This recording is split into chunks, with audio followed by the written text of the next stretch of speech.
discussing it. Oh, we're live. Welcome to Book Club. Today is Deadpool Batman #1, and it was my choice, so I will start her off. Matt got a copy. I think we almost all have a copy of this one. I did not. I think I don't know where my copy is. I had the Jeff's one, I think, though.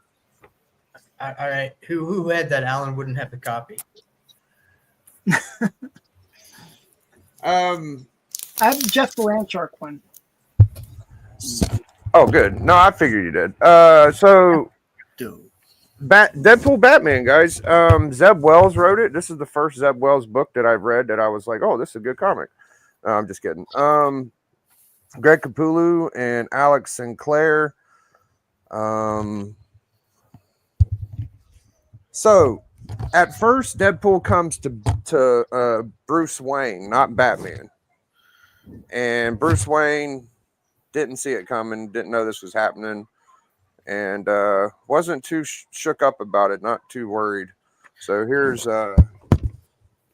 Deadpool crashing in, Batman, and, you know, Deadpool's looking for Batman. He starts off at the right place, right? All right. So here comes Batman. Batman's got his Batman shit on. Deadpool's like coming in his pants. He's like, oh, that is scary. It's a man in a bat suit. So don't worry, Batman fans. Batman is very charming and sexy, and Deadpool loves him. And he also can't compete with his talents or his powers. Because, you know, it's Batman. Being a Deadpool fan, which I am, I think that Deadpool would dominate Batman. But it did not come out that way. So first they try fighting, and Deadpool don't win that. And then they tried gimmicks, and Deadpool didn't beat him there either. And they kind of team up, and they're hanging out or whatever. And I'm just going to get to my scores. But, yeah, he meets Joker. I forgot that part. Yeah, met Joker. Joker was kind of cool.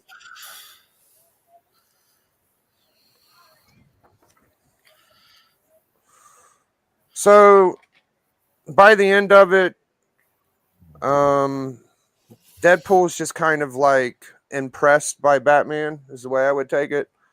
And it was okay. There was a joke about smoking where DC will actually show to people that smoke cigarettes. I like that.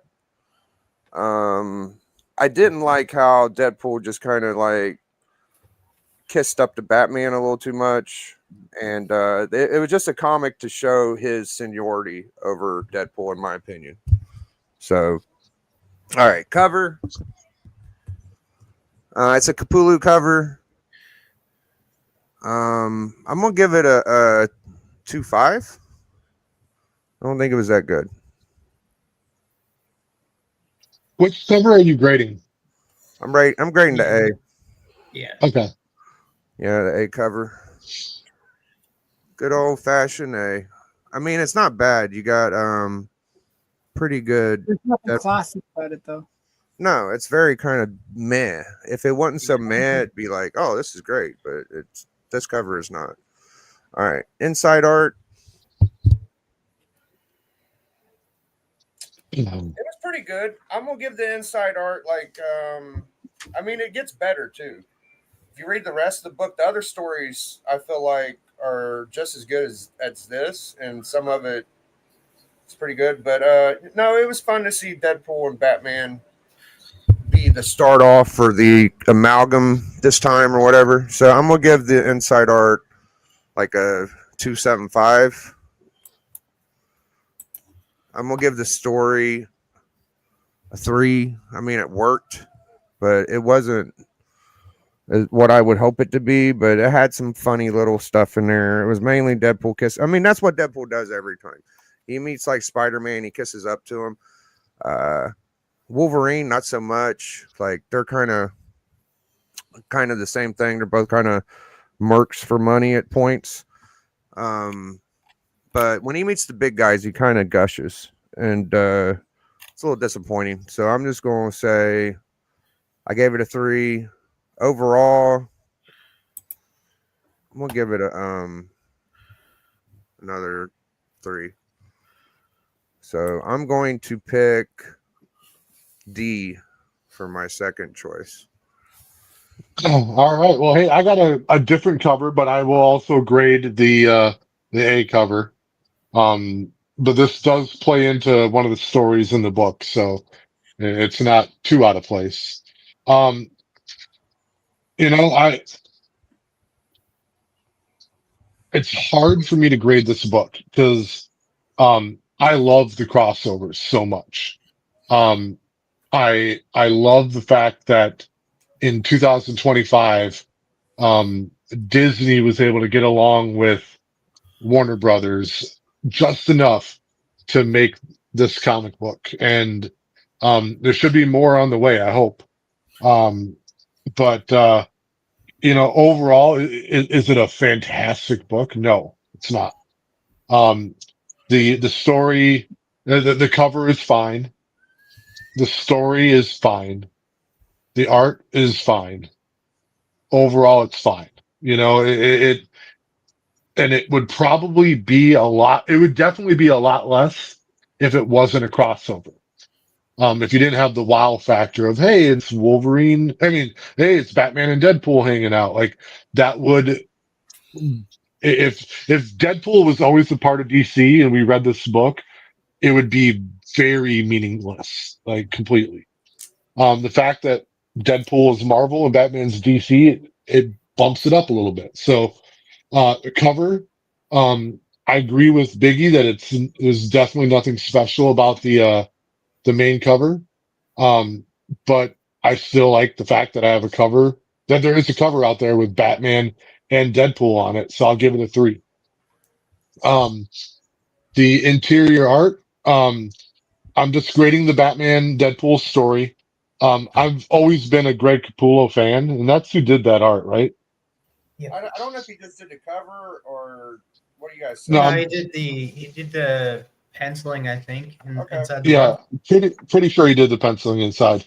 It's not his best work, but I do still like it. I'll give the interior art a 3. There are some parts where it felt a little softer than what he normally did, and when I think of Capullo Batman, I think of, the New 52 Batman, which I thought was like off the charts. This was below that, but it was still definitely serviceable. The story, I'm going to give a 2. I still enjoyed it. I'm not mad that I read it. But this is one of those things, man, where there's all these side stories afterwards. Like, I wish this whole big issue was a Batman and Deadpool story. Um, I feel cheated that, we get this collaboration. You hook up, you link up, you figure out what you're going to do, and you shorten the hell out of it so you can tell a bunch of other tinier side stories that mean nothing. So, I just talked the story, a 2. Um, Overall, I'll give it a 2.5. Yeah. And my next person, I'm going to go with Matt. Okay. I read the whole book, first of all. I wasn't sure if I was supposed to or not, but I read the whole book because some of these side stories were hilarious. I loved Jeff the Shark and Crypto. I also liked the Green Lantern story where the Rocket Raccoon. Rocket Raccoon gets the Green Lantern ring. That was pretty funny too.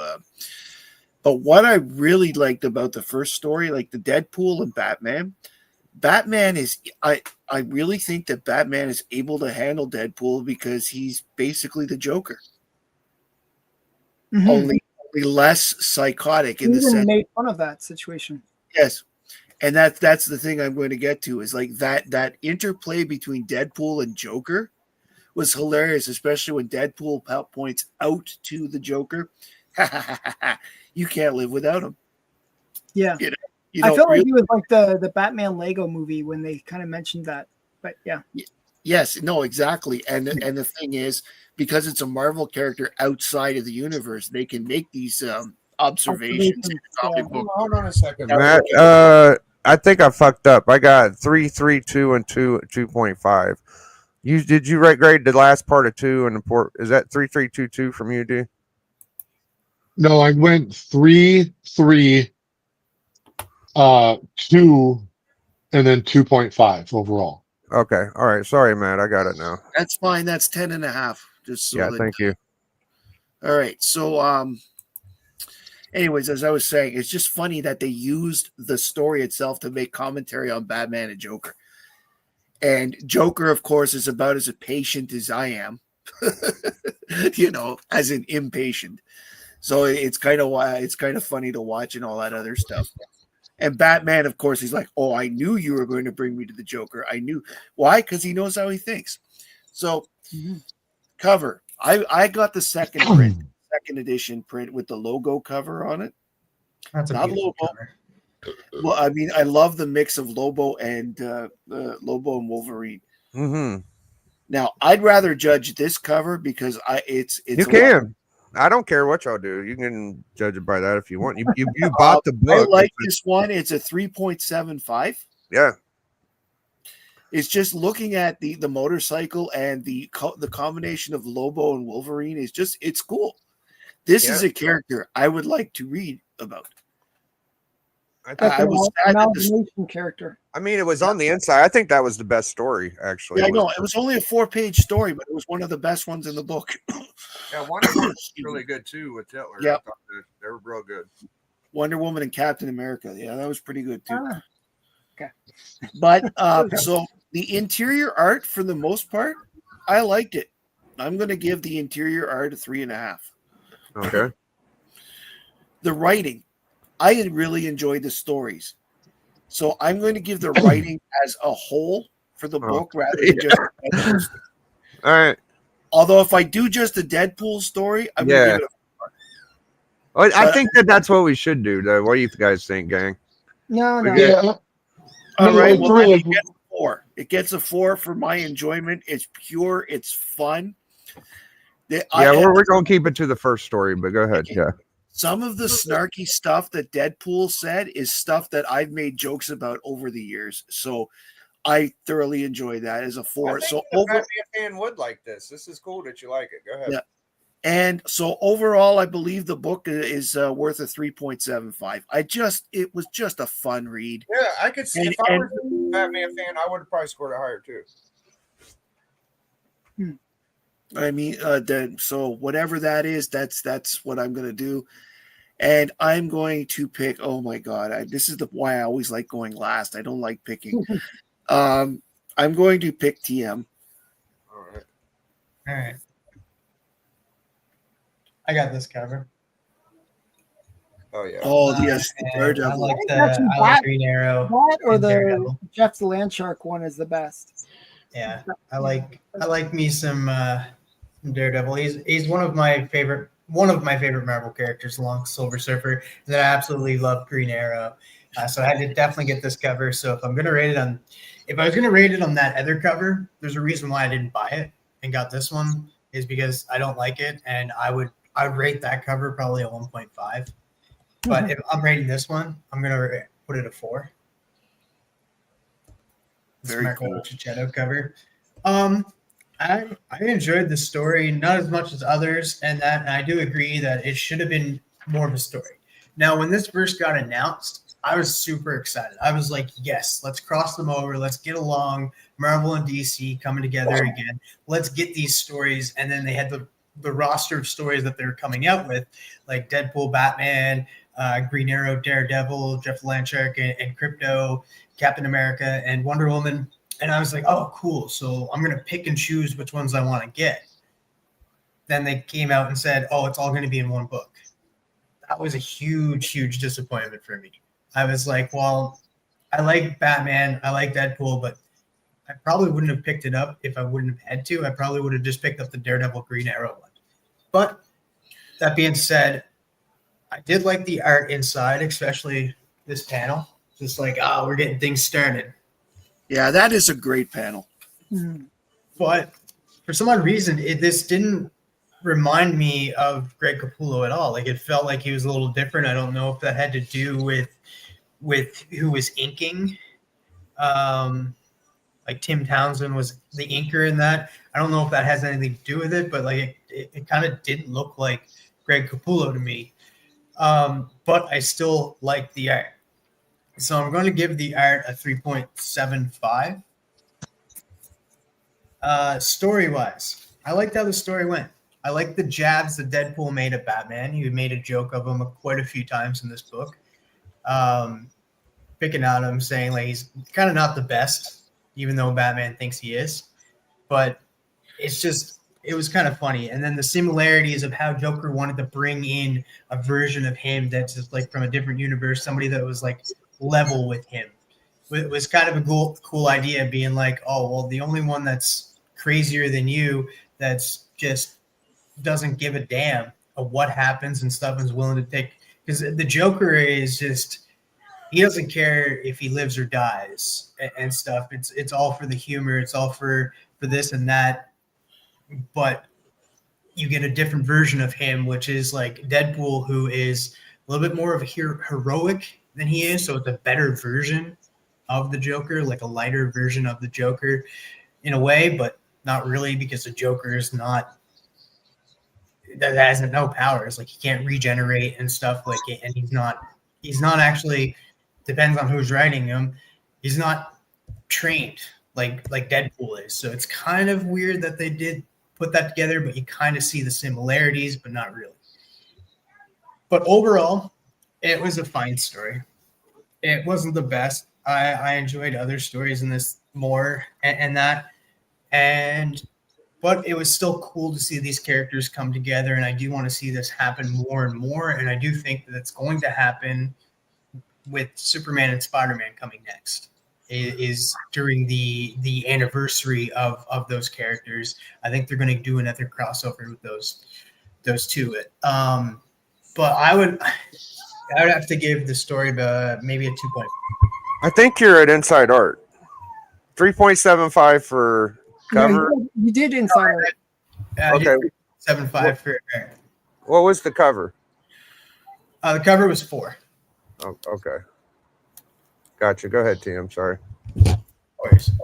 And then the story was 2.5. Stories. And overall, I would give it a 3. But also, just before we go, I just want to show how cool this is. It has nothing to do with it, but this absolutely love this. It is a cool panel. That is a great panel, actually. But I believe you're supposed to hold that up vertically. Then you have it upside down. There we go. Because it reads vertically. That's why I. Hey guys, want to check out this girl? She's a real daredevil. I'm gonna pick Steppo next. Oh no! Hi everybody, I'm Steppo. No, I don't mean to be a lemon tree, but I'm going to go on for about 35 minutes. That's a very short version of Steppo. I'm just teasing. Okay, so I'm going to say all the things that I liked about it and then get into my critique. Okay, so going by the first story, by the way, I felt like this book was a bit of a slog. I felt like I felt like I had to really motivate myself to go through the whole thing. Just so you know, I was like, oh, there's another story. Oh, there's another story. Oh, there's But before I get into the bad part, that's like a golden age book, Alan. Believe it or not. So here's the golden age perspective. I like golden age books for the anthology element. So coming into this, actually, this should have been my cup of tea, right? It should have been a whole bunch of cool stories. The problem was with Golden Age, within 8 pages, they can tell a really robust story. Within this, I felt like they really did need to do the whole book as Batman and Deadpool. That's the whole book should have been that, because I felt like they weren't really moving the story forward enough to make it the full thing. It felt like it was lacking. And then it did almost like the Golden Age trope of like wrapping up the story really quickly at the end. Like, let's resolve it really fast. And I didn't like the way that worked. So, but the thing that I did like is actually the interior art was great. It was good. It was like consistently good. I like the way that the person that was doing the what's it called? The lettering. Whoever did the lettering did a really great job. And I feel like that almost is a standout for me in this book. Like when you look at the lettering, you can tell the voice of each character that is speaking. And they even had a little bit color thing going on where when it was Deadpool, it was kind of a yellowish color. When it was Batman, it was in the white. And I thought that, and then even when they did the Joker, it was like written in a different font. And it was just things like that. I just thought was really, really well done because you could almost see the deadpan Batman versus the kind of goofy Deadpool in just the way things were lettered. I don't know. The lettering was really good. And I really appreciated that. It made it very easy to read as well, because then you know which character was talking. Especially when you have a lot of dialogue, it can get confusing who's saying what, and but this read very well. Now, that's my positive part. Now, my negative part is that for me, the first story, and I think actually the first story was the best of the stories, believe it or not. I didn't really like the other stories. They just didn't do anything for me. Even the Jeff the Land Shark one, I thought, okay, this could have been done as like maybe one page. Like it's, it was just not much there. And then, so the first story though, being what I thought was the best of the stories. I didn't like the Wonder Woman story at all, by the way, which was sad because I like Wonder Woman. It didn't really make as much sense as it should have. Like it was very convoluted. It was very what's it called? Crisis on Infinite Earths, like, if that makes sense. And even had an homage to it. So yeah. Okay, but the first story, sticking with the first story, here's my issue. Even the story itself, how like Deadpool always, breaks the fourth wall kind of thing. He kind of, he kind of goes out of the story. I felt the story itself did that, where it almost made it sound like it was almost like we are a trope Batman story.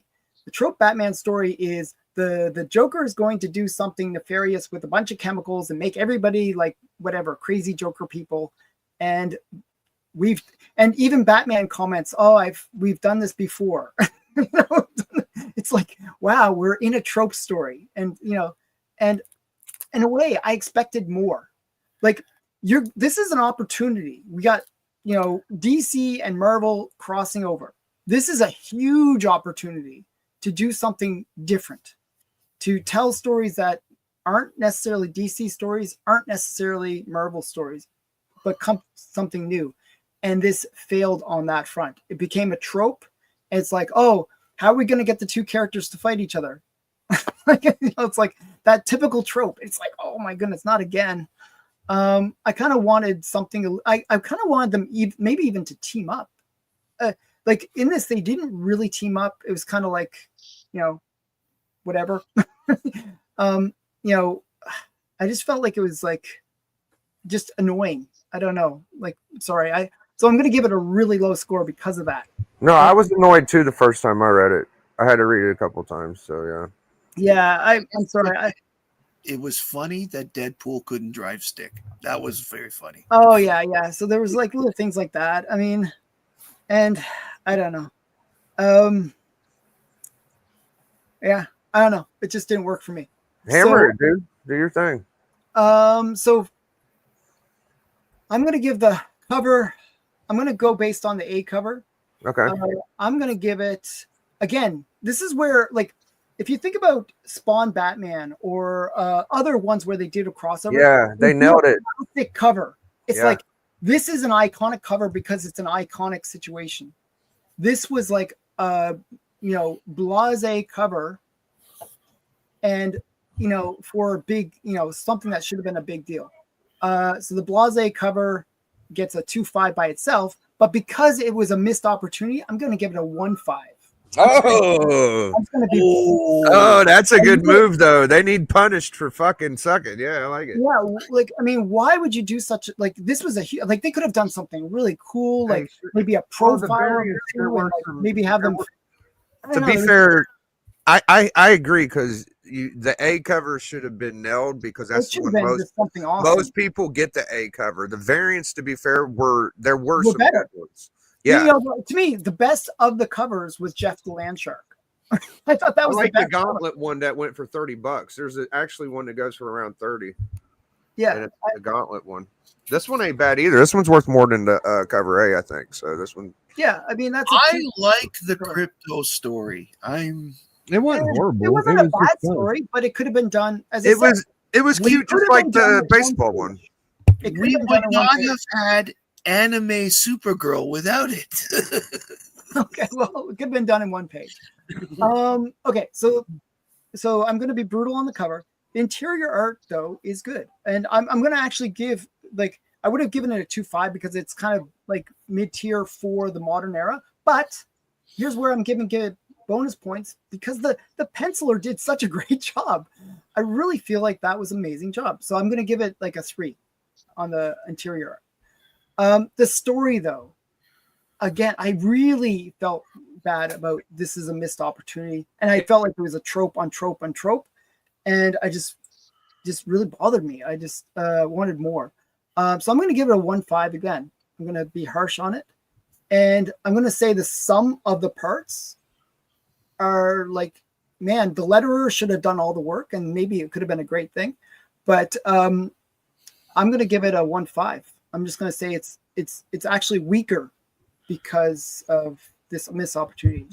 Oh. Kind of disappointing. I was very disappointed. All right. I'm harsh. No, I can appreciate that because I was a little upset that Deadpool came. This should be a good deal. It should have been just like D was right when he said it should have just been one Deadpool Batman story. They could have probably knocked it out of the park. Yeah. They could have expanded it out.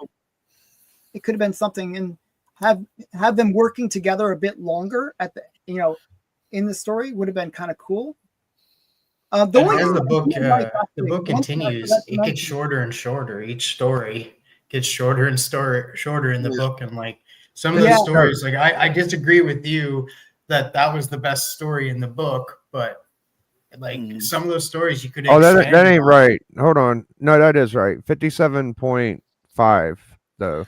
57.5.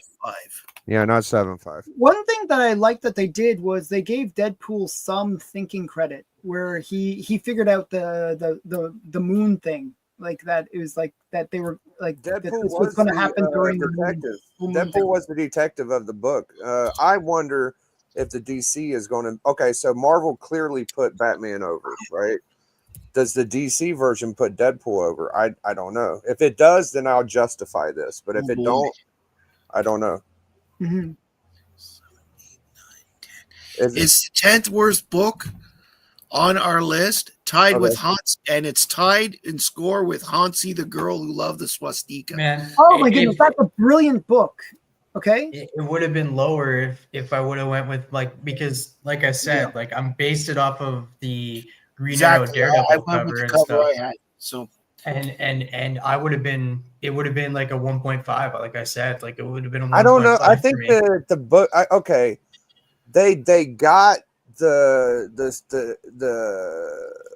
content over to a point to where they intertwined, and you got to see action, and you got to see because Deadpool kind of is that guy. Like he kind of, but it was so short. He kind of like he's in love with these super. He's like a fan.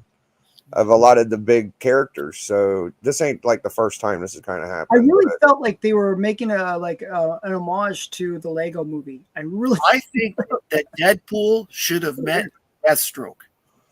I remember the. They How are about That makes sense. okay? So when Spider-Man met Superman, what happened? Spider-Man in the loved original Superman. one way back when. Yes, by Neil Adams. Spider-Man was a fan of Superman. So this kind of is like that.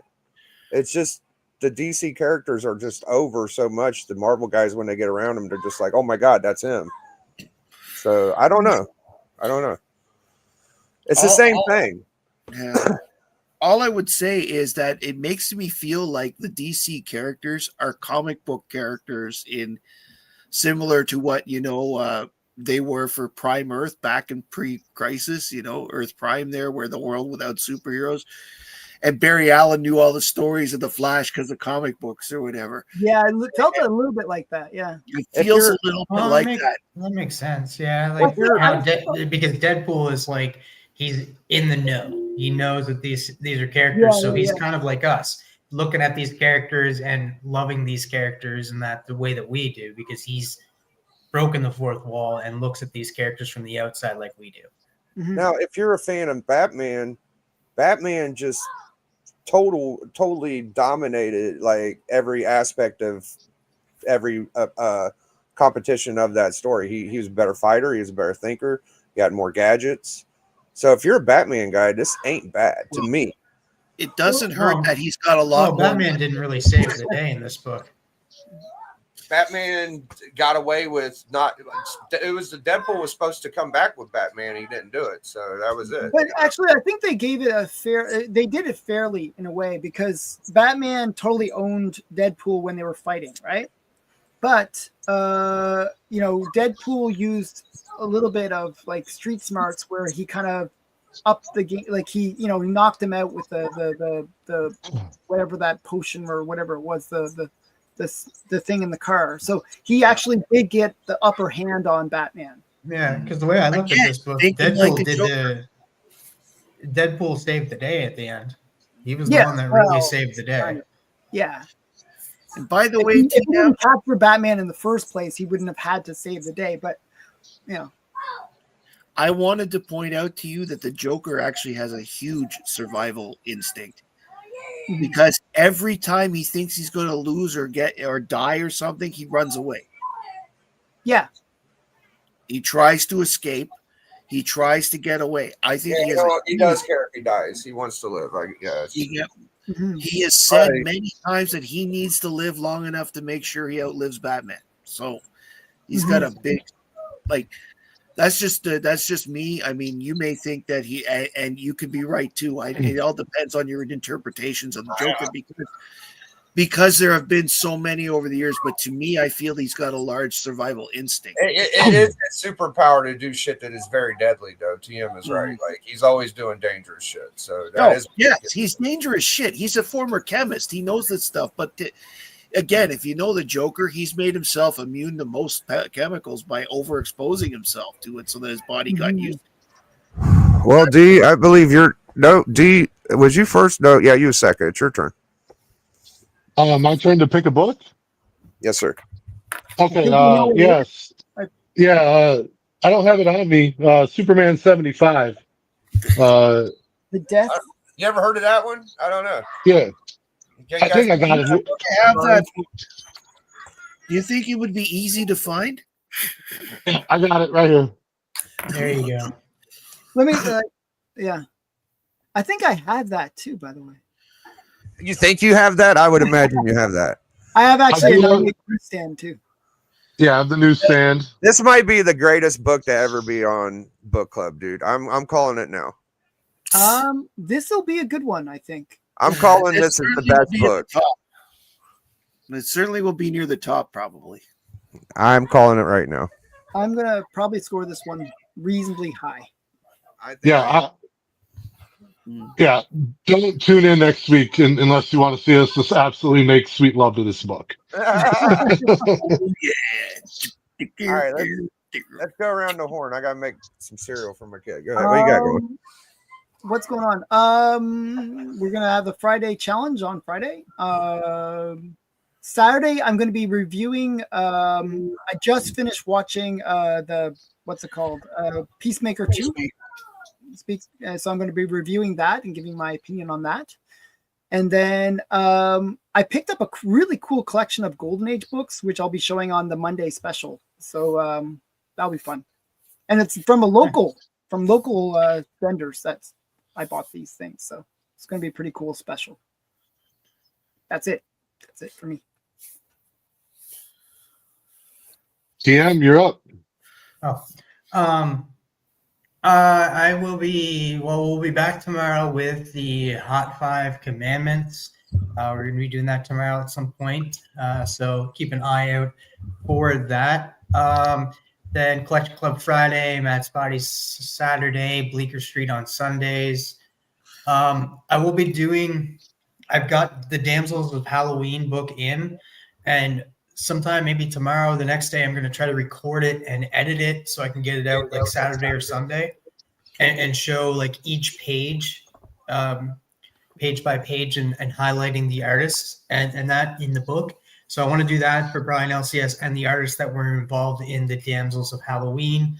And then I have a few unboxings that are coming. I'll have another C3 box coming from Rob Spatstacks, and then another box coming with a key book, 2 key books actually in that box that have just crossed off my my wish list of next year. So I have those 2 books coming, and I'm excited to show those off. But other than that, you can catch me here on Biggie's channel, sometimes every day.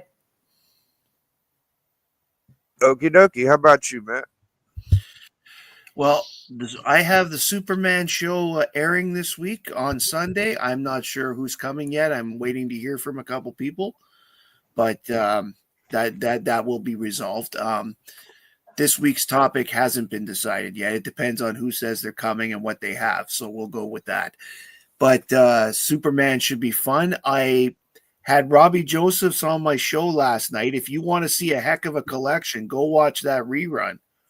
That was a great show that he did last night. And I'm going to be on Alan's show on Friday and on your comic collector club, I guess you call it, on Friday night, right? Friday hangout. Yeah, Friday hangout. Yeah, I'm talking about Biggie. He calls this the comic collector. Oh yeah. And Collector Club, absolutely. Yeah, Collector Club. And so I'm looking forward to that. And on the Tuesday coming, I have Comic Mike going to be on my show. All right, how about you handsome fella? Yeah, no. So I appreciate for being on as always. I look forward to next week where we get to read a really beloved comic book. I want to give a shout out to my homegirl Peyton at the Pullman Club. Before I was here, I was over there with her, giving her a really good stuffing, and I know by the time I left, she was satisfied. All right. And he's on Sweet Chin Music on Papa Willie's every now and then. He's pretty much co-host. Before we go, that Robbie video inspired me to show some Superman books on my Instagram. So yeah, that was very good. All right, we're out of here, man. That was Deadpool Batman. See y'all later, dude. Big Biggie.